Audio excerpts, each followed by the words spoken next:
बोलिए विश्व वंदनीय देवादिदेव खजरसी चंद प्रभु भगवान की जय जय जय। बोलिए परम पूज्य श्रमण संस्कृति उन्नायक आचार्य भगवंत गुरुवर श्री 108 विद्यासागर जी महाराज की जय जय जय। बोलिए परम पूज्य गुणायतन प्रणेता शंका समाधान प्रवर्तक भावना युग प्रवर्तक प्रखर वक्ता मुनिवर श्री 108 प्रमाण सागर जी महाराज की जय जय जय। बोलिए परम पूज्य मुनिवर श्री 108 अरह सागर जी महाराज की जय जय जय। सत्य और संस्कृति का सजा ये भव्य वितान कदम मिलाकर बढ़ चले धर्म और विज्ञान। बंधुओं शाश्वत तीर्थराज समेत शिखर की इस पावन तलहटी पर स्थित गुणायतन परिसर से मैं आप सभी का स्वागत करता हूं।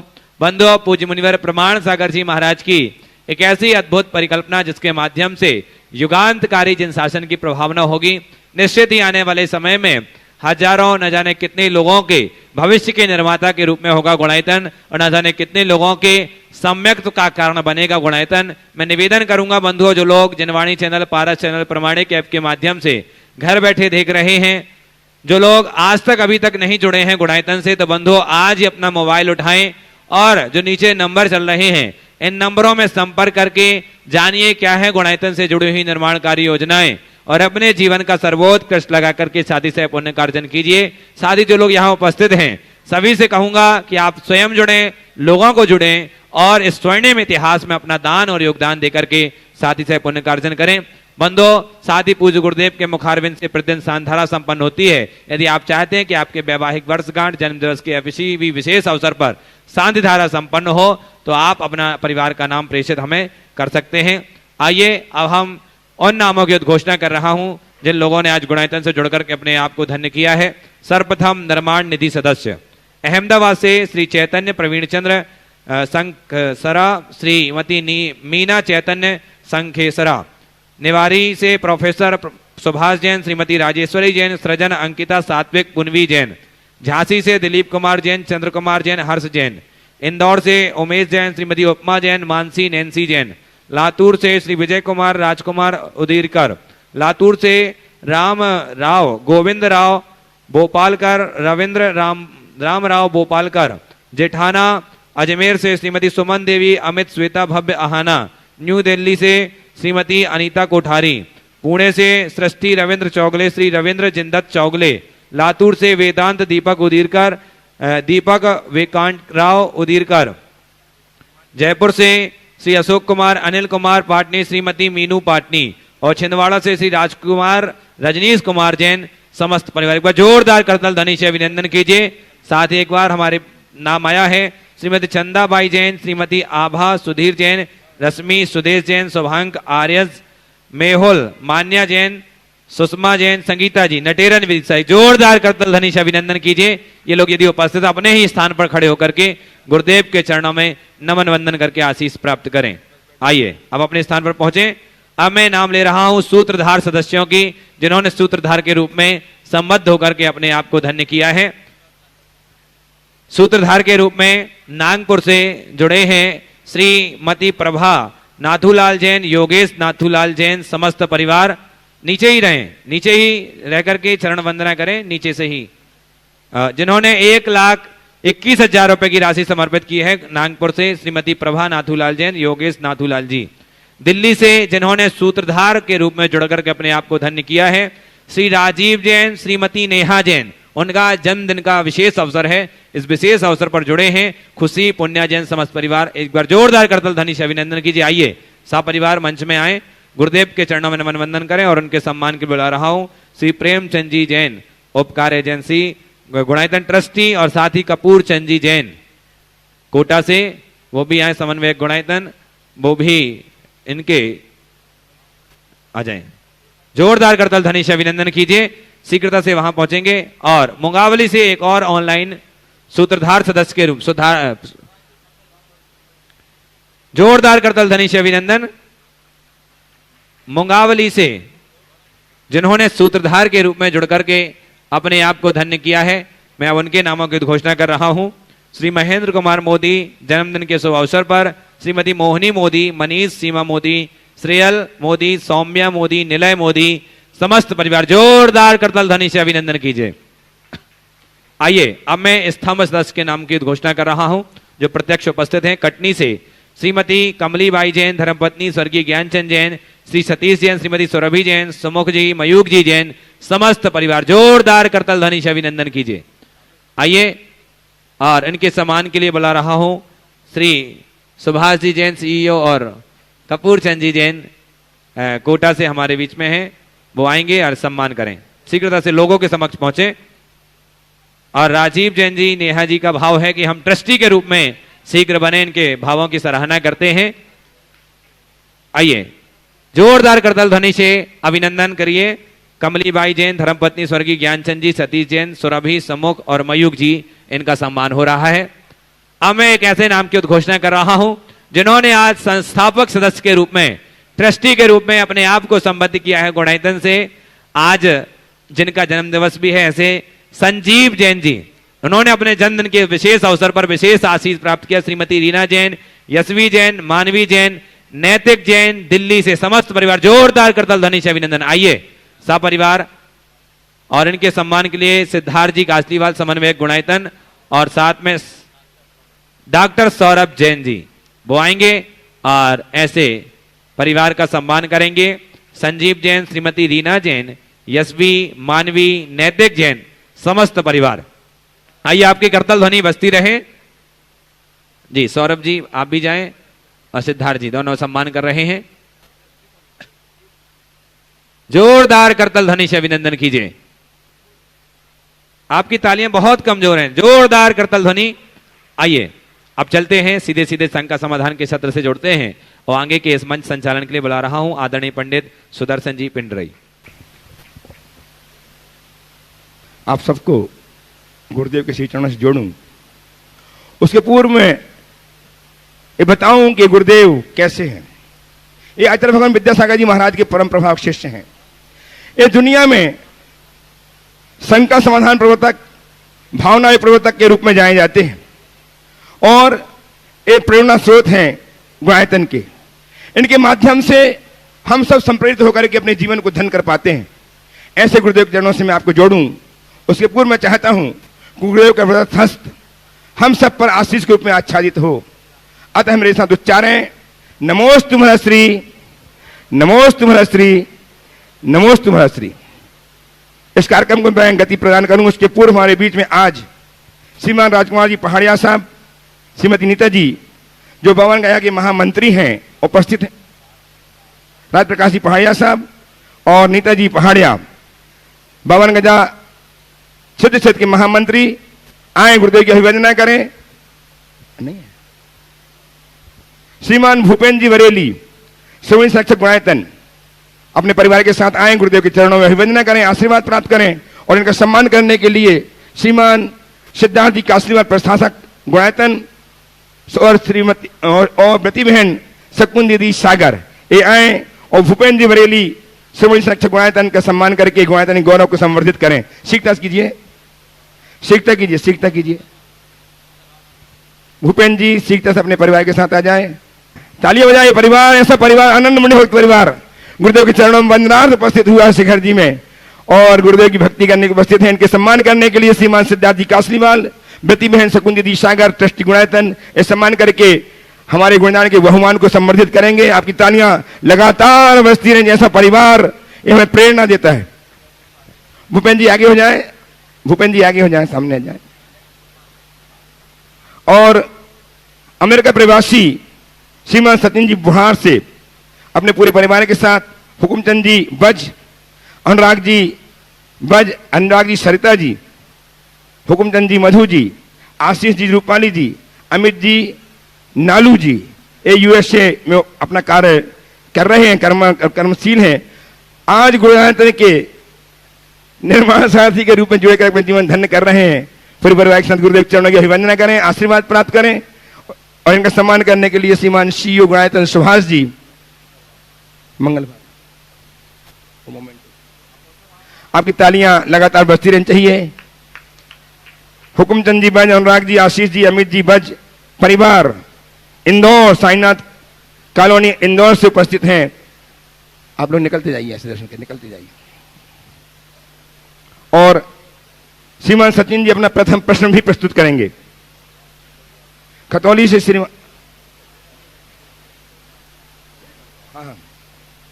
श्रीमान धीरज जी, सत्येंद्र जी, जितेंद्र जी, मुजफ्फरनगर परिवार, जिन्होंने गुणायतन में एक परिवार प्रतिमा जी स्थापित करके पोहे घोषित किए हैं, प्रतिमा स्थापित करने के लिए अपने भाव व्यक्त किए हैं। बहुत बहुत साधुवाद, तालियां बजाएं इनके परिवार के, ऐसे परिवार के लिए जो गुणायतन में प्रतिमा जी स्थापित करके जीवन को धन कर रहे हैं।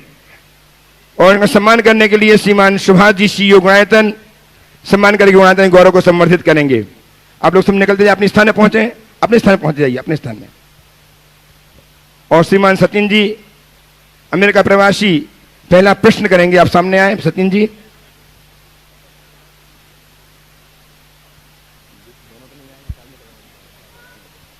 श्रीमान सचिन जी जैन बुढ़ार, अमेरिका प्रवासी, प्रथम प्रश्न प्रस्तुत करें और तैयार हैं सुश्री गुंजन जी जैन छिंदवाड़ा। सुश्री गुंजन जैन छिंदवाड़ा, बोलिए बोलिए, आप बोलिए बस। मेरा और मेरी परिवार की तरफ से मुनिद्वय के चरणों में बारंबार नमोस्तु नमोस्तु नमोस्तु। मेरी शंका यह है कि महाराज जी कि अपने व्यक्तित्व में ऐसे गुण कैसे लाएं जिससे किसी के मन से न उतरें बल्कि किसी के मन में उतर जाएं। अपने जीवन में ऐसा गुण कैसे लाएं कि मन से न उतरे, मन में उतर जाए। नमक जैसा स्वभाव ले आओ। नमक जिसमें डलता उसमें घुल मिल जाता है, दिखता नहीं है, लेकिन उसके बिना सब फीका हो जाता है। जिसके जीवन में समरसता हो, सरलता हो, मिलनसारिता हो, वो हर व्यक्ति के दिल में उतरता है। मधुरता और मिलनसारिता को अपने व्यक्तित्व का एक महत्वपूर्ण हिस्सा बनाना चाहिए। ओम नमोस्तु। हाँ, सुश्री गुंजन जी जैन छिंदवाड़ा से उपस्थित हों, तैयार रहें। धीरज जी बंटी कटनी से, अनंत मुनि भक्त धीरज जी जैन बंटी, बोलिए। ओम नमोस्तु नमोस्तु नमोस्तु महाराज श्री, नमोस्तु। महाराज श्री, मैंने अभी तक ये जाना है कि विवाह भी एक धार्मिक क्रिया है, और मैंने ये भी देखा है कि कई लोग अगर मंदिर में भगवान के समक्ष एक फूल या मिठाई भी चढ़ी हुई दिख जाए तो उसमें हिंसा की बात करते हैं, और वही लोग अपने बच्चों की शादी में या अपने घर के कोई फंक्शन में ट्रक से भर भर के फूल और अनगिनत मिठाइयों से अपना वैभव का प्रदर्शन करते हैं। तो आखिर में हिंसा किस में ज़्यादा है? क्योंकि धार्मिक क्रिया तो मंदिर में भी है और विवाह भी एक धार्मिक क्रिया है। और महाराज जी, जैसे मतलब मुझे जो लगता है कि विवाह अगर धार्मिक क्रिया है तो हम सोले की बात करते हैं चौके में, या अभिषेक के टाइम हम कितनी शुद्धि का ख्याल रखते हैं, तो क्या विवाह में किस तरीके की शुद्धि का हमें ख्याल रखना चाहिए? और चक्रवर्ती विवाह जो हमारे जैनिज्म में बताया गया है, इसके क्या मायने हैं? हम किस प्रकार से शुद्धि पूर्वक अपने जैन धर्म के अकॉर्डिंग शादी को कर सकते हैं? कृपया आप समाधान दीजिए महाराज। देखिए, बहुत अच्छा सवाल किया है। विवाह एक मांगलिक क्रिया है और इस क्रिया को बहुत मंगलमय तरीके से ही संपन्न करना चाहिए। ये विडंबना है कि आजकल इसके साथ बहुत आडंबर जुड़ता जा रहा है। विवाह आदि में खुशी को प्रकट करना और अपने संतान के लिए द्रव्यदान देना या उस खुशी में लोगों को खिलाना पिलाना निषिद्ध नहीं है।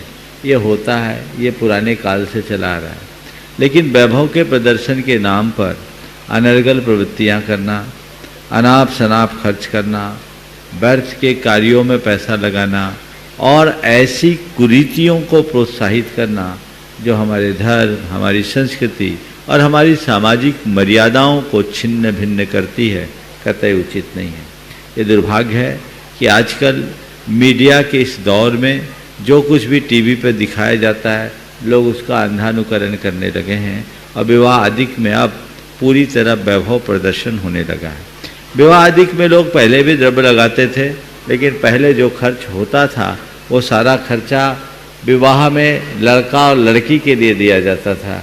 अब सारा खर्चा वेन्यू और कैटरिंग में जाता है और दूसरे तरह के प्रदर्शनों में जाता है, जो पूरी तरह वर्थलेस है। हमें ऐसी क्रियाओं से अपने आप को पूरी तरह बचा कर रखना चाहिए। इस तरह के कार्य कतई प्रोत्साहन करने के योग्य नहीं है। हमें इसे रोकना चाहिए। ये समाज को बहुत गलत दिशा में ले जा रही है और इससे हमारे समाज की बहुत सारी संपत्ति की बर्बादी हो रही है। हमें फिजूल खर्ची से बिल्कुल बचना चाहिए। जहाँ ज़रूरत है वहाँ सब लगा दो और जहाँ गैर ज़रूरी है वहाँ एक पैसा न लगाओ। आपने जो बात कही कि विवाह में किस तरह की पवित्रता का ध्यान रखना चाहिए और चक्रवर्ती विवाह का क्या स्वरूप है, अगर शास्त्रीय दृष्टि से हम बात करें तो विवाह एक मंगलकारी क्रिया है और उसमें पूर्णतः मंगल का ध्यान रखना चाहिए। हमारे यहाँ जो पुराणों में विवाह की व्यवस्था दी है उसमें लिखा क्वचित पुण्याश्रमे सिद्ध प्रतिमा साक्षी के, सिद्ध प्रतिमा की साक्षी में और किसी पुण्य स्थल में विवाह करना चाहिए। ये शास्त्रीय व्यवस्था है। और पुण्य स्थल में आपका कोई ऐसा स्थान जहाँ केवल मंगलकारी कार्य ही होता हो।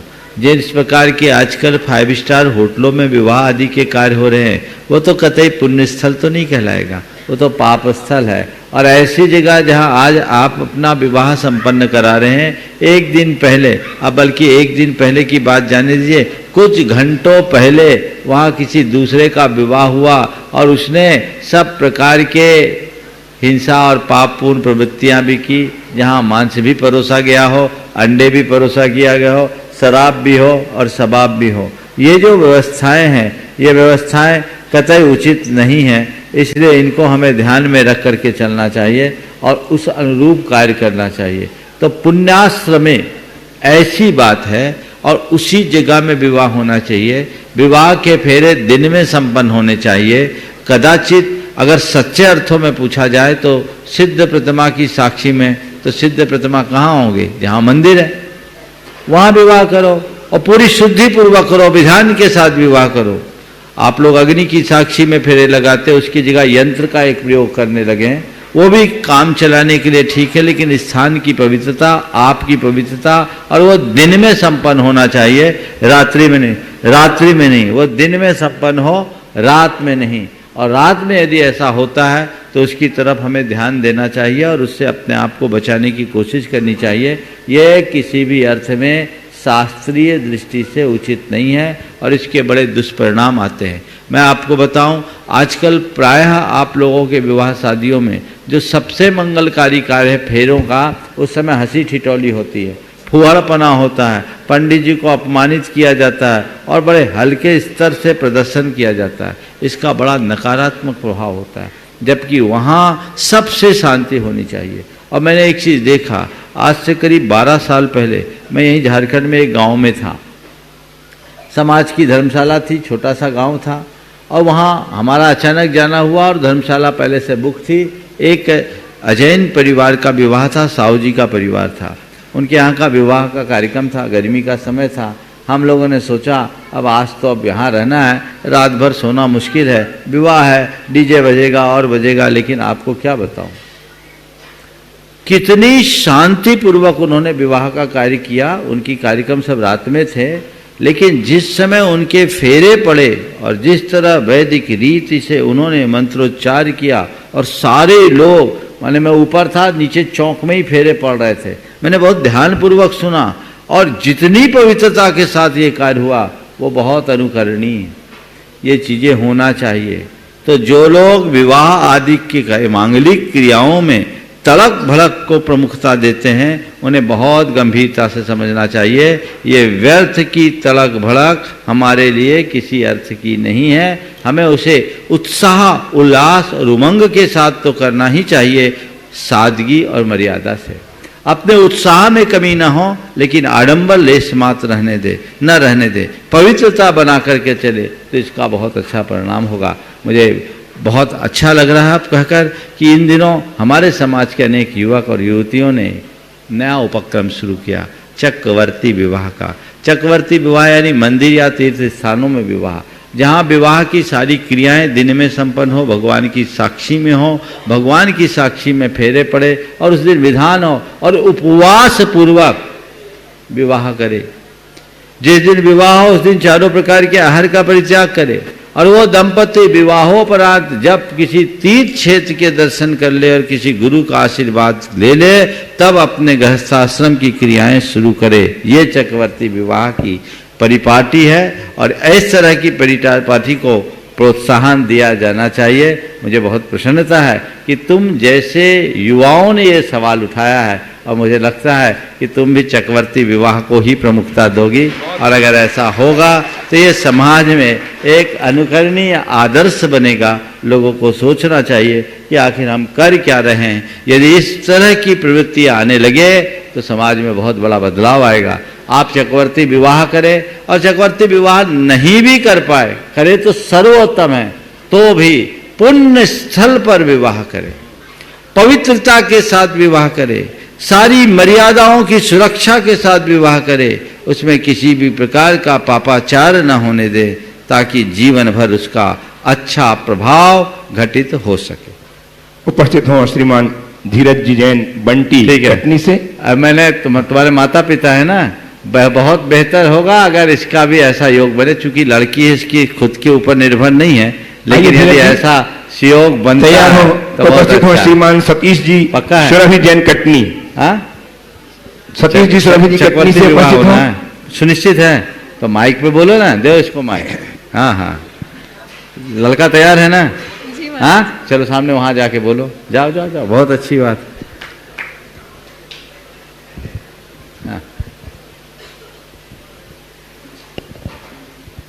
जी महाराज सतीश जी सुरभि जी जैन कटनी से तैयार हो। आप अपने मुंह से बोलो। हाँ जी महाराज जी, मैं नमोस्तु नमोस्तु नमोस्तु आपके समक्ष मैं ये बोलना चाहती हूँ कि मेरे परिवार और जो जिससे मेरा विवाह होने जा रहा है उनके परिवार दोनों ही राजी हैं चक्रवर्ती विवाह के लिए। बहुत सुंदर, बहुत आपसे आशीर्वाद लेना चाहती हूँ, आप हमारे जीवन के लिए हमें आशीर्वाद दीजिए। बहुत सुंदर। और ये दोनों जिनका इनका विवाह का गठबंधन होने जा रहा है, दोनों एक सॉफ्टवेयर इंजीनियर हैं और इनके होने वाले पति एक कंपनी में डायरेक्टर है और उसके बाद ये आदर्श प्रस्तुत कर रहे हैं। बहुत बहुत आशीर्वाद। चलिए आइए श्रीमान सतीश जी सुरभि जी कटनी से और तत्पर रहे श्रीमान विनोद जी श्रीमती रंजू जी जैन बंगाई गांव आसाम। दोनों मुनि राजन जी के चरणों में त्रिवार नमोस्तु। मुनिश्री जी, हिरण की रफ्तार 90 किलोमीटर की रफ्तार से वो दौड़ता है और एक शेर 60 किलोमीटर की रफ्तार से दौड़ता है, फिर भी हिरण शेर से हार जाता है, ऐसा क्यों? इसलिए शेर आत्मविश्वास के साथ दौड़ता है और हिरण घबरा करके दौड़ता है। नमोस्तु। आत्मविश्वास कमजोर होता है, वो अपनी शक्ति का सही उपयोग नहीं कर पाता, वो शेर को देखते ही डर जाता है, इसलिए वह शेर के गिरफ्त में आ जाता है। नमोस्तु गुरु। श्रीमान विनोद जी श्रीमती रंजू जी जैन बंगाई गांव आसाम से उपस्थित हो। तैयार रहे श्री राजकुमार जी रजनीश जी जैन छिंदवाड़ा से। दोनों गुरुवर के चरणों में हमारा बारंबार नमोस्तु नमोस्तु नमोस्तु। हे गुरुवर, हमारी शंका है कि पल पल चिंताएं बढ़ती रहती है और आयु पल पल घटती रहती है। चिंता बढ़ने से हम सही मायने में जीवन का आनंद नहीं ले पाते हैं, तो ऐसे में हम क्या करें कि हमारा जो शेष जीवन है वो आनंद के साथ बिता सके? आप कृपया चिंता छोड़ दो, आनंद ही आनंद है। हमारा चिंता कैसे छोड़े? तो चीजों को पकड़ना छोड़ दो, चिंता अपने आप छूट जाएगी। चिंतन का रास्ता अपनाओ। देखिए, चिंता के विषय में मैंने अनेक बार मार्गदर्शन दिया है। आज सार संक्षेप में 2 वाक्य कहूँगा। अगर आप चिंता से बचना चाहते हैं, 2 वाक्य को हाथ में अपने हृदय में अंकित कर लें। जो होगा सही होगा और जो होना होगा वही होगा, फिर चिंता कभी दिमाग में हावी नहीं होगी। नमस्ते महाराज जी। नमस्ते। उपस्थित हो श्रीमान राजकुमार जी रजनीश जी छिंदवाड़ा से। तैयार हैं डॉक्टर कुमार जी डॉक्टर सौरभ जी जैन सहपुरा भटैनी से गोयतन संरक्षक। नमोस्तु गुरुदेव। गुरुदेव, धर्म के सिद्धांत और धर्म की क्रिया तो धर्म के अनुसार ही होती है, लेकिन व्यक्तियों को प्रभावित करने के लिए आज धर्म के विधि में जो परिवर्तन किया जा रहा है, जिससे व्यक्ति अलग अलग तरीके से अलग अलग क्षेत्र में प्रभावित होने लगा है, इसके लिए क्या उपाय है गुरुवर की जो सही सिद्धांत की ओर चले हैं? देखिए, मूल सिद्धांत को सुरक्षित रखते हुए यदि हम उसे आधुनिक रूप से प्रस्तुत करते हैं तो कोई हानि नहीं, लेकिन लोगों को प्रभावित करने के लिए मूल सिद्धांत को ही भुला देते हैं तो मामला गड़बड़ है। बच्चे के लिए शुद्ध दूध हजम न हो तो माँ उसमें थोड़ा पानी मिलाए और बच्चे को दूध पिलाए तो वो उसमें बुरा नहीं है, क्योंकि वो उतना ही पानी मिलाएगी जितना आवश्यक है और उसी से बच्चे का शरीर पुष्ट होगा। गाढ़ा दूध पिला दे तो बच्चे के लिए हजम नहीं होगा। इसलिए माँ को पता है कि बच्चे को हमें कितनी मात्रा में दूध पिलाना है या कैसा दूध पिलाना है। लेकिन बच्चे के लिए शुद्ध दूध हजम नहीं होगा, इसकी बात को देखते हुए नकली दूध पिला दे, ये ठीक नहीं। असली दूध पिलाए और उतना ही पानी मिलाए जितना जरूरी है। तत्व की व्यवहारानुकूल व्याख्या हो, पर वो व्याख्या तत्व की होनी चाहिए, अतत्व की नहीं। ये सावधानी जरूरी। नमोस्तु गुरुवर, नमोस्तु गुरुवर। उपस्थित हैं doctor Kumar ji, doctor Saurabh ji, सहप्रभ attorney से गुणाते के संरक्षक तैयार रहें। सिम्मी जैन, मेहता रोड, राजस्थान से। ओ हाँ, शीघ्रता से सीखता कीजिए, जल्दी आइए डॉक्टर साहब। आप लोग तैयार रहिए जिनका नाम लिया गया है। दोनों गुरुजनों को नमोस्तु नमोस्तु नमोस्तु। गुरुवर, अवचेतन मन को चेतन मन मेडिकल साइंस के द्वारा एडिनल कॉर्टेक्स के द्वारा आदेशित करता है।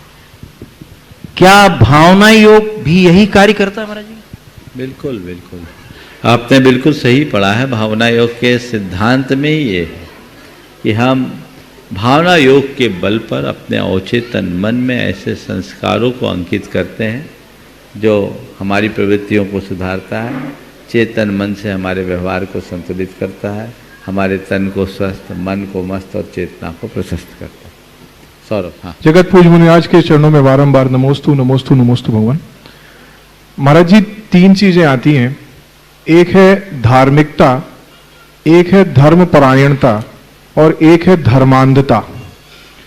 आज के वर्तमान परिप्रेक्ष्य में धार्मिकता को धर्मांधता से ज्यादा जोड़ दिया गया, जिससे कई प्रकार के पंथ और कई प्रकार की चीजें निकल गई और अतिवाद की तरफ वो चला गया। महाराज जी, इन तीनों में भेद क्या है और व्यक्ति को धार्मिक होना चाहिए, धर्मपरायण या धर्मांध होना चाहिए? बहुत अच्छी बात आपने की है। धार्मिकता, धर्मपरायणता और धर्मांधता, इन तीनों का पहले तो हम स्वरूप समझे। धार्मिक होने का मतलब है धार्मिक वह जो धर्म की क्रिया करे, धर्मपरायण वह जो धर्म का पालन करे, और धर्मांध वह जो धर्म की बातें करे, धर्म के लिए लड़े मरे पर धर्म न करे। तीनों की परिभाषा फिर से दोहरा रहा हूँ। धार्मिक वह जो धर्म की क्रिया करे, धर्मपरायण वह जो धर्म का पालन करे, और धर्मांध वह जो धर्म के लिए लड़े मरे पर धर्म न करे। समझ गया? तो धर्मांधता हमारे लिए बहुत हानिकारक है, इससे बचना चाहिए। धार्मिकता और धर्मांधता दोनों एक चीजें नहीं है। धर्म की क्रिया करने वाला धर्मांध हो ये कोई जरूरी नहीं, लेकिन हाँ, ऐसे व्यक्ति धर्म की क्रियाओं पर बल देते हैं, उनका विचार और व्यवहार धर्म शून्य हो ऐसा दिखता है। धार्मिक व्यक्ति का धर्म उसके पूजा स्थलों तक सीमित रहता है। वो मंदिर, मूर्ति, पूजा घर, उपासना स्थल तक ही अपने आप को धार्मिक बनाए रखता है। बाहर निकलते ही उसकी दुनिया कोई दूसरी बन जाती है। तो धार्मिक व्यक्ति के जीवन में कोई बदलाव आए ये सुनिश्चित नहीं किया जा सकता। और धर्मपरायण व्यक्ति धर्म का अनुपालन करता है, वह न केवल कोरी धर्म की क्रिया करता है, अपितु अपने प्रत्येक विचार और व्यवहार में धर्म को प्रतिबिंबित करता है। यदि कोई धर्मपरायण है तो व्यक्ति साधारण नहीं, असाधारण है। उसके प्रत्येक विचार और व्यवहार में धर्म की झलक दिखेगा। वो पूजा पाठ करेगा अपने मन को रिचार्ज करने के लिए। उसकी दृष्टि में पूजा पाठ मात्र उसका धर्म नहीं है।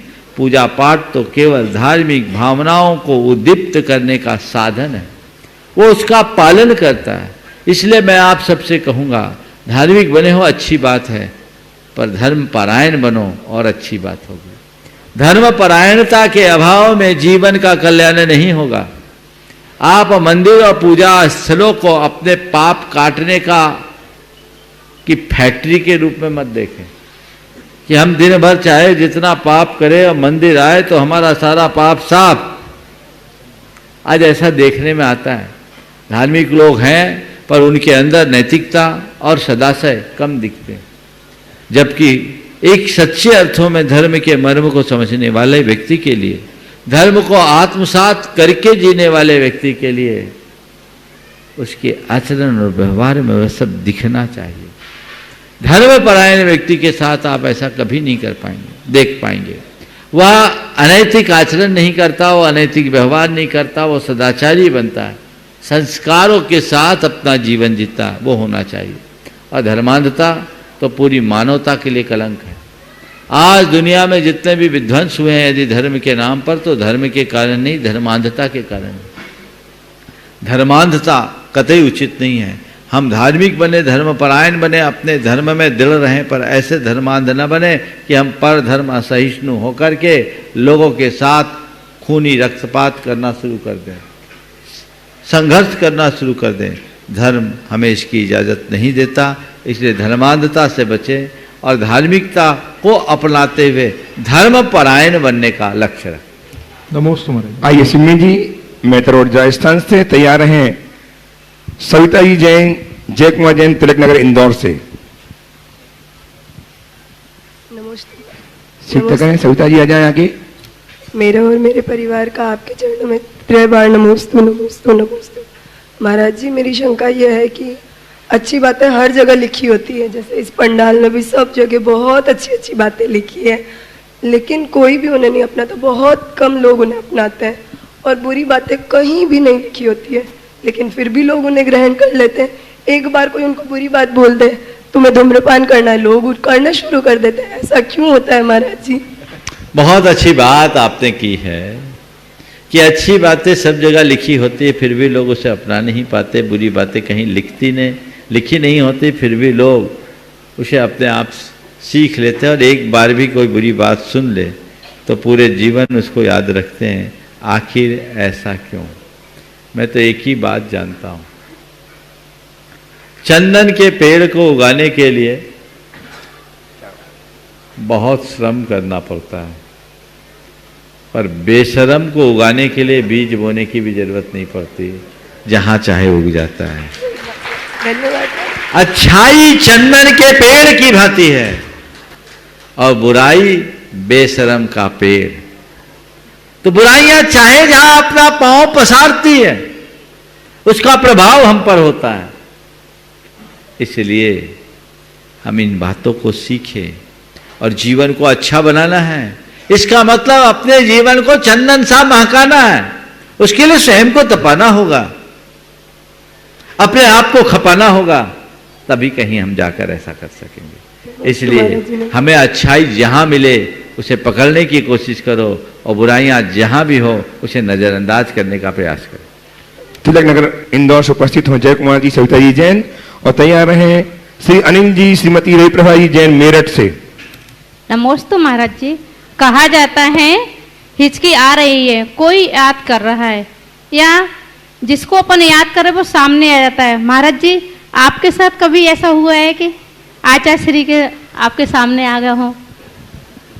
हमको लोगों को हिचकी आने पर कोई याद करे, हम तो ये मानते हैं हर पल याद करते रहते तो फिर हर समय हिचकी आए, बड़ी मुश्किल। और थोड़ा देखो, आचार्य महाराज को आप लोग याद करते हो कि नहीं करते हो?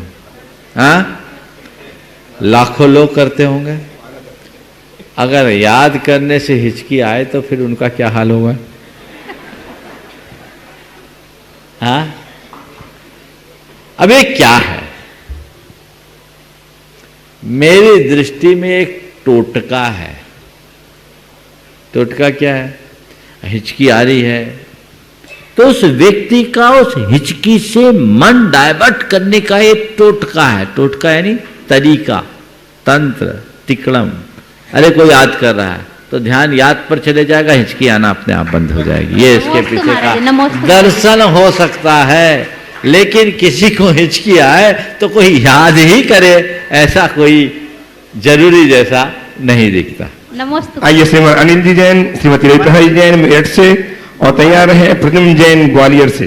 ओम। महाराज जी, भैया महाराज एक ही बहुत भीड़ है, लंबी लाइन तरंगे क्या तरंगे ऐसी होती महाराज जी वाइब्रेट जो एक दूसरे को कनेक्ट करती हैं? होती जी महाराज। संप्रेषण इसी को कहते हैं। बस अपने आइए अनिल जी जैन मेरठ से सीकर से आ जाए, फिल्म जी ग्वालियर से उपस्थित हो, और तैयार हैं सनत पूजा जैन, राविज अतुल जैन जबलपुर से। महाराज श्री के चरणों में त्रिबार नमोस्तु नमोस्तु नमोस्तु। महाराज श्री, मेरा प्रश्न बहुत सरल है। हम पहाड़ पर वंदना करने के लिए जाते हैं तो वहाँ से दो जल स्रोत निकलते हैं, एक गंधर्व स्रोत, एक शीतल स्रोत। तो महाराज श्री, मेरा प्रश्न यह है कि उसको हम गंधर्व नाला क्यों बोलते हैं, शीतल नाला क्यों बोलते हैं? ये नाम है। गंधर्व नाला और शीतल नाला ये बहुत प्राचीन काल से नाम चला है। अब नाम तो कोई भी रखते तो हम ये सवाल उठा सकते थे कि यही नाम क्यों रखते हैं। अब चूंकि आपने सवाल किया है तो उत्तर भी मैं दे देता हूँ क्यों रखते हैं।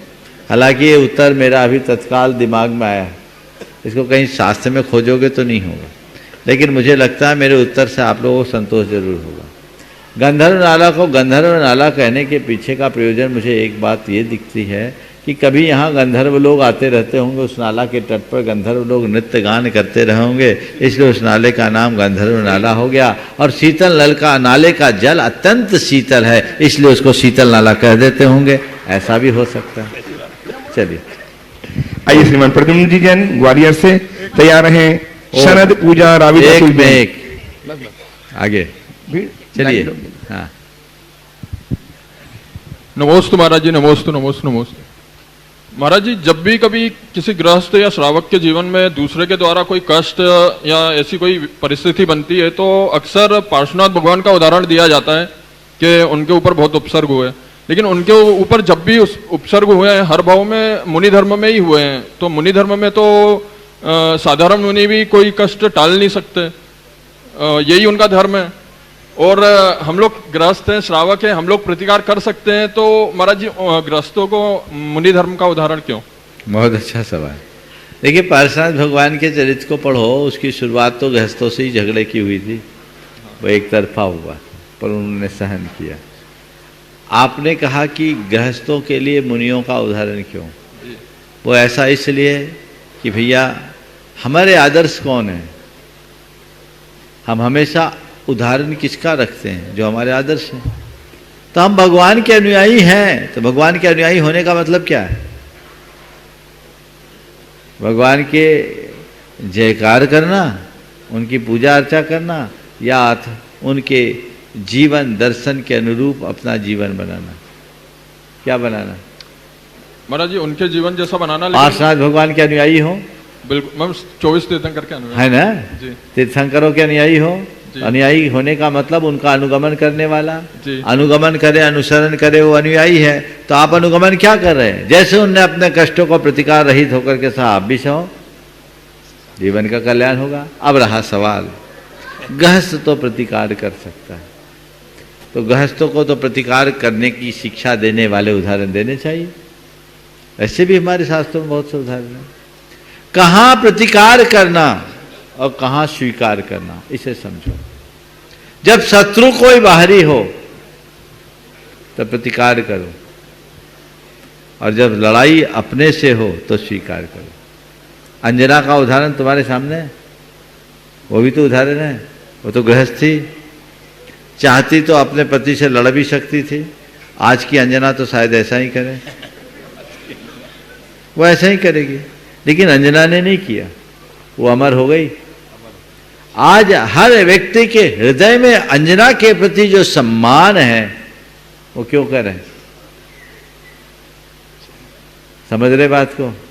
ये आदर्श है। और हमारे यहाँ ऐसे बहुत सारे उदाहरण हैं, जब किसी ने हमारे ऊपर कोई अत्याचार किया तो उसका प्रतिकार भी किया। शावकों को प्रतिकार करने का अधिकार है, इसके लिए बड़े बड़े युद्ध और लड़ाइयाँ भी लड़ी गई, वो भी देखा जाए। तो कहाँ किस संदर्भ में कौन सी बात है उसको देखो।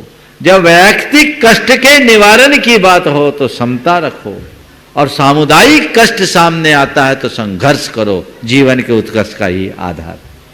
आइए श्रीमान सनत जी पूजा जी। एक मिनट, हाँ बोलो। महाराज जी इसी में मतलब जैसे आपने बताया तीर्थंकरों के मतलब उनसे हम आदर्श मानते हैं, तो उनके गृहस्थ जीवन से भी शिक्षा ले सकते हैं। बहुत सारी शिक्षा है, जो आए उनको देखो। चलिए नमस्ते महाराज जी। सनत जी, पूजा जी, रवि जी, अतुल जी जयपुर से उपस्थित हों और तैयार हैं श्रीमान राज प्रकाश जी, नीता जी पहाड़िया, महामंत्री सिद्ध क्षेत्र 52 गजा, और श्रीमान विनोद जी, किरण जी दोषी, ट्रस्टी गुणायतन एवं ट्रस्टी 52 गजा सिद्ध क्षेत्र तैयार रहेंगे, अग्रिम पंक्ति में आ जाए। नमोस्तु महाराज जी, नमोस्तु महाराज जी, नमोस्तु महाराज जी। मेरा प्रश्न है कि संयुक्त परिवार में व्यक्तिगत रूप से ली जाने वाली बोली एवं दान में पुण्य लाभ परिवार को कितना होता है? देखिए, संयुक्त परिवार है, संयुक्त परिवार के जो भी निर्णय होते हैं किसी एक व्यक्ति के द्वारा होते हैं, पूरा परिवार उसको समर्थन देता है तो पूरा परिवार उसका लाभ भी लेता है। तो यदि संयुक्त परिवार में किसी मुखिया ने कोई एक बोली लिया, किसी एक सदस्य ने बोली ली, उस सदस्य की बोली के साथ यदि पूरे परिवार का अनुमोदन है तो वो पूरा परिवार उसके पुण्य का भागीदार होगा। और एक बात और पूछता हूं, कानूनन दृष्टि से, वैधानिक दृष्टि से यदि पूछूं तो संयुक्त परिवार की संपत्ति का मालिक कोई एक है या परिवार का हर वयस्क सदस्य है? क्या एचयूएफ में क्या आता है राजप्रकाश जी? सभी है ना। तो जिसने दान दिया वो अपना पैसा दिया कि पूरे घर का पैसा दिया? पूरे घर का। हाँ, माइक पे बोलो। पूरे घर का। तो पुण्य अकेले उसको लगेगा कि पूरे घर को लगेगा? पूरे घर को। तो एक दान देगा, पुण्य पूरे घर के खाते में जाएगा, बशर्ते घर का मुखिया दान दे और बाकी लोग ताली बजाकर नाचे, अनुमोदना करे। और कोई दान दे और तुम मुंह बनाओ तो पाप और आ जाएगा। इसलिए यदि कदाचित कोई दान दे तो हर्ष होना। दान दे मन हर्ष विशेष, ये भव जस पर भव सुख दिसे। तो मन में हर्षित होकर काम। नमोस्तु महाराज जी, नमोस्तु महाराज जी, नमोस्तु। आइए श्रीमान राजप्रकाश जी पहाड़िया साहब, नीता जी पहाड़िया के साथ, और एक एक करके आएंगे, दोनों एक एक पहले। हाँ, जब व्यवस्थित आपका सम्मान किया जाएगा। आप प्रश्न प्रस्तुत करें, उसके पूर्व में आमंत्रित कर रहा हूं श्रीमान प्रेमचंद जी जैन, उपकार ट्रस्टी गुणायतन सागर, आए और व्रती बहन राजप्रकाश जी पहाड़िया साहब, श्रीमती नीता जी पहाड़िया, इनका सम्मान करेंगे। श्रीमान प्रेमचंद जी जैन सागर, ट्रस्टी गुणायतन, आपकी तालियां बजाएं। इन्होंने 52 गजा 2019 चातुर्मास गुरुदेव जब हुआ था, अपना पूरा समय तन मन धन लगा करके इस चातुर्मास को सफलतम बनाया था। तालियां आपकी बजती रहें। ऐसे व्यक्तित्व हैं जिनके सम्मान में तालियां निरंतर बजती रहनी चाहिए। और श्रीमान विनोद जी दोषी, किरण जी दोषी, पहले प्रश्न करें राजप्रकाश जी, उसके बाद हम सम्मान करेंगे विनोद जी का। विनोद जी रुके थोड़ी देर, राजप्रकाश जी अपने प्रश्न प्रस्तुत करें। आइए, और तैयार रहेंगे विनोद जी, किरण जी दोषी, ट्रस्टी गुणायतन, ट्रस्टी 52 गजा सिद्ध क्षेत्र। गुरुदेव के चरणों में बारंबार नमस्तु। गुरुदेव, आपको देखकर सारे प्रश्न अपने आप ही हल हो जाते हैं। फिर भी एक छोटी सी बात मुझे मौका मिला। जीवन चक्र में, चाहे परिवार के जीवन चक्र में चले गुरुदेव, परिवार में चलें, राजनीति में चलें, सामाजिक में चलें, धार्मिक में चलें, कई बार काम करते करते त्रुटियां हो जाती, गलती हो जाती गुरुदेव। कई बार दबाव होता है, दबाव में गलती हो जाती है। कई बार गुरु आज्ञा की भी अवहेलना हो जाती है। मन की इच्छा नहीं होती है, दिल नहीं मानता, किंतु लोगों का दबाव भी कई बार हो जाता है। और जब ऐसी त्रुटियां हो जाती है, आदमी हिम्मत हारता है या आदमी को बुरा लगता है, अपनी गलती समझ में आती है। तो गुरुदेव ऐसे कुछ 4 वचन कहें कि देखिए, बात सही है। जब भी कोई इंसान काम करता है, गलतियां होना स्वाभाविक है, पर गलतियां होने के बाद उस पर ध्यान न देना, उसकी पुनरावृत्ति करना और उसे सुधारने का प्रयास न करना, ये हमारी बहुत बड़ी कमजोरी है। इसलिए गलती करो मत, गलती हो जाए तो उसे सुधारने में चूको मत, उस पर ध्यान दो, उसे स्वीकार करो और सुधार लो। नमस्ते। जो गलती करता नहीं, गलती होती है, उसे स्वीकारता है, सुधारता है, उसके जीवन में जरूर परिवर्तन आता है। लेकिन गलती करके भी जो अपने आप को गौरवान्वित महसूस करे, उसका कभी उद्धार नहीं होता। एक बार गुरुदेव ने एक बड़ी बात कही थी, जब वो हम लोगों को प्रायश्चित का महत्व बता रहे थे, तो उन्होंने कहा कि जानबूझकर कोई ऐसी प्रवृत्ति मत करो कि तुम्हें प्रायश्चित लेना पड़े, पर तुमसे ऐसी कोई प्रवृत्ति हो जाए जो प्रायश्चित के योग्य है, तो प्रायश्चित लेने में रंच मात्र भी विलंब मत करो। प्रायश्चित लेकर अपना शोधन करो। प्रायश्चित में वो ताकत है कि वो बड़े से बड़े पाप का भी शोधन कर सकते हैं। ये तो मुनियों के संदर्भ में कहा गया। तो मैं इसी बात को आधार बना कर कहूँगा कि गलती करो मत, और यदि कदाचित कोई गलती हो जाए तो उसे स्वीकारने में रंच मात्र भी विलंब न करे, स्वीकारे और न केवल स्वीकारे, सुधारे। आइए गुणाधन के ट्रस्टी श्रीमान विनोद जी, किरणा जी दोषी और जो बाबा शिक्षक के ट्रस्टी हैं, इनकी तालियां बजा के सम्मान करें। एक ऐसा व्यक्तित्व हमारे बीच में है जिन्होंने लगातार गुरुदेव की चरण सेवा में अपना जीवन लगाया, और आज इनका सम्मान करने के लिए श्रीमान प्रेमचंद जी जैन उपकार संध्या जी के साथ सम्मान करेंगे। सीखते जाएं और आप तैयार हैं उन प्रश्न के लिए। आपकी तालियां लगातार बजती रहें। साथ ही आमंत्रित कर रहा हूं अरुणा जी, बाबूराव जी, चौगुले परिवार हेरले कोल्हापुर से वे आए, गुरुदेव चरणों की अभिवंदना करें, आशीर्वाद प्राप्त करें। इन्होंने एक बहुत अच्छी राशि ऑनलाइन प्रेषित करके अपने जीवन को धन्य किया है। अरुणा जी, बाबूराव जी, चौगले परिवार हेरले कोल्हापुर। आप प्रश्न पूछिए। हाँ बोलिए। नमोस्तु महाराज जी, नमोस्तु महाराज जी, नमः महाराज जी। जगत के राग रंग साता में समझ आते हैं, जगत के राग रंग साता में समझ में आता है, असाता में तो महाराज जी असाता में तो समझ में नहीं आता। दुख के दिन में चंद्रमा की चांदनी भी सुख देती है, परंतु गर्मी के दिन में हमें और सुख के दिन में ग्रीष्म काल की दोपहरी भी हमें आनंद लूटते हैं, तपन का पता ही नहीं चलता है। तो महाराज जी प्रश्न है कि सुख किस में है, साता में सुख है या असाता में दुख है? न साता में सुख है, न असाता में दुख है। मन में ही सुख है और मन में ही दुख। अगर हमारा मन राजी है तो सूर्य की प्रचंड किरणों के मध्य भी हम आनंदित होते हैं। मैं एक स्थान पर था, एक मंदिर बन रहा था, और मंदिर एक पहाड़ी पे बन रहा था। लेबल मिलाने के लिए उसके चट्टानों को फोड़ा जा रहा था।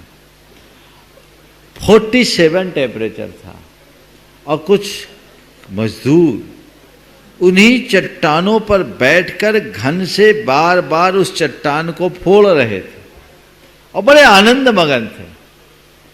मेरी दृष्टि उन पर गई तो मैंने कहा, देखो सब धूप धूप धूप धूप बोल रहे हैं, और ये इतनी प्रचंड धूप में भी उस चट्टान को फोड़ने का कार्य कर रहे हैं।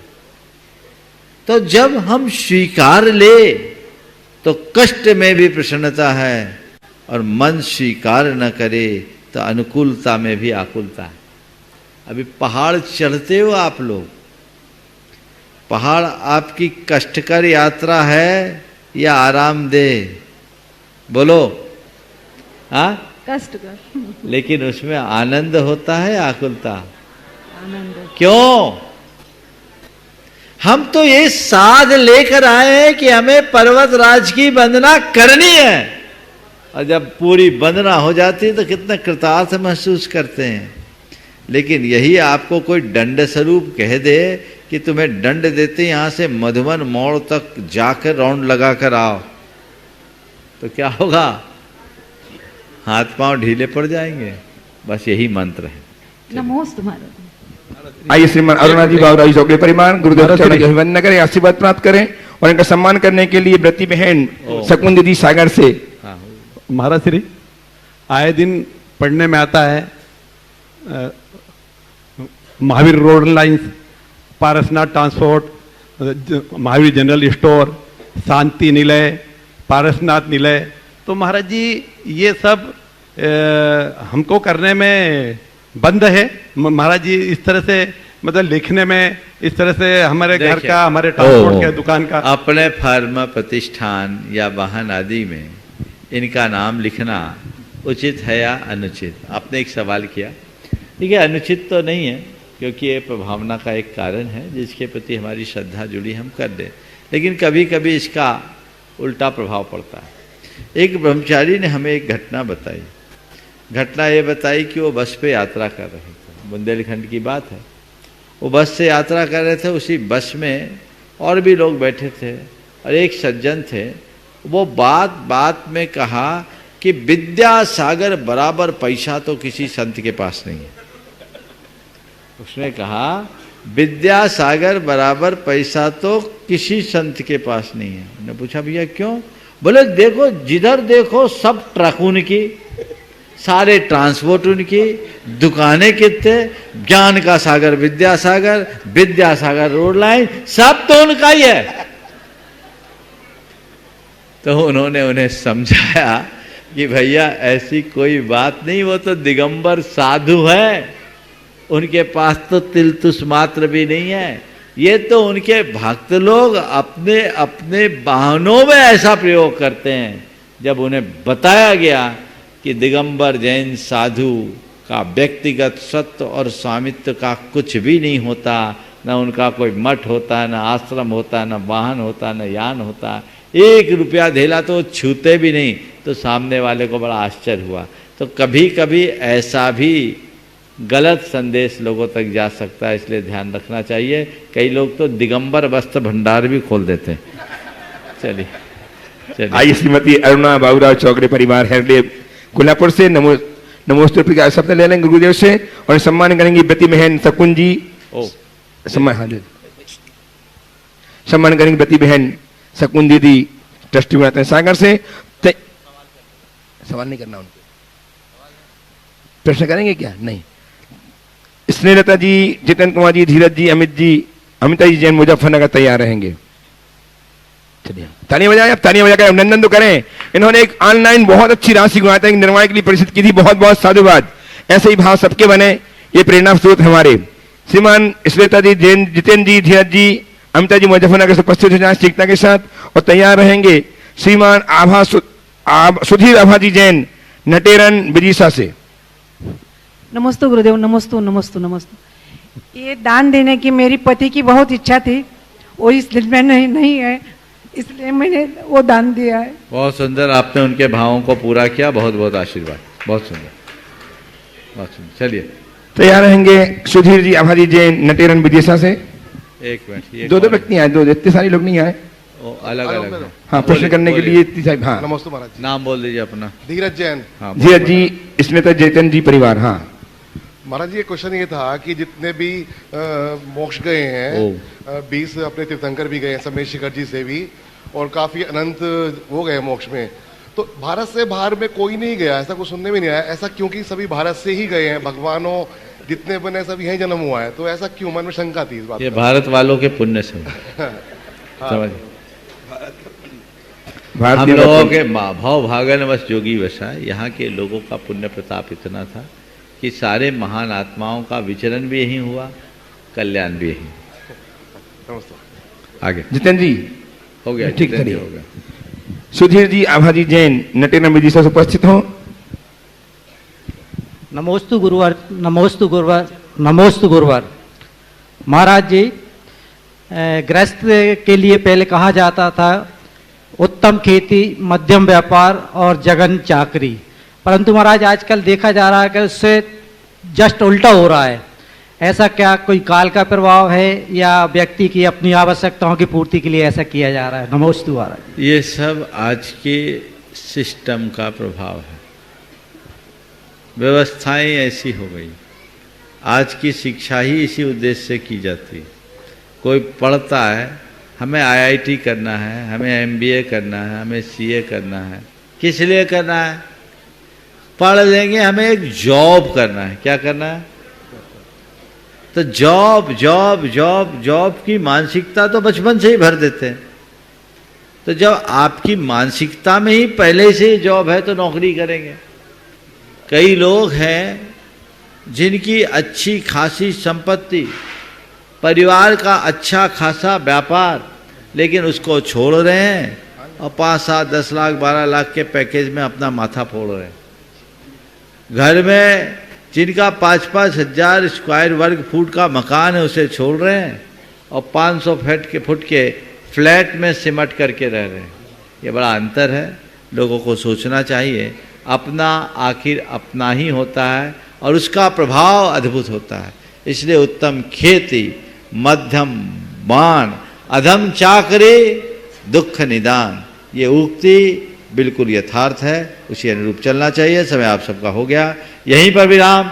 बोलिए नमोस्तु महाराज जी, नमोस्तु महाराज जी, नमोस्तु महाराज। विद्यासागर जी, चलिए आउट ऑफ लाइन आ जाओ। हुकुमचंद जी आ जाए जल्दी से। अमित हुकुमचंद जी लिखा है ना? चलो अमित। हाँ, नमोस्तु गुरुदेव, नमोस्तु गुरुदेव, नमोस्तु गुरुदेव। अभी पिछले हफ्ते ही हम लोग अमेरिका से आए गुरुदेव। हम लोग वहाँ पे कलश करते हैं, तो मेरा प्रश्न था कि जो कलश का हम लोग पानी यूज़ करते हैं वो मतलब नल का पानी यूज़ करते हैं और उसको गर्म करके करते हैं। कभी कभी बारिश होती है तो बारिश का पानी भी करके उससे कलश किया करते हैं, बट सबसे अच्छा क्या उपाय होगा आपकी तरफ से? देखिए, आपके यहाँ अमेरिका में और भी लोग हैं। आप बारिश के पानी को स्टोर कर दीजिए और एक बार इतना कर लीजिए कि साल भर काम में आए, तो सारी समस्या हल हो जाएगी। नल के पानी की अपेक्षा बारिश का पानी अमृत है, वही करना चाहिए। ओम शांति। नमस्ते गुरुदेव। बड़ी आचार्य भगवान विद्यासागर जी महाराज की, परम पूज्य महामना मुनिराज प्रमासागर जी महाराज की।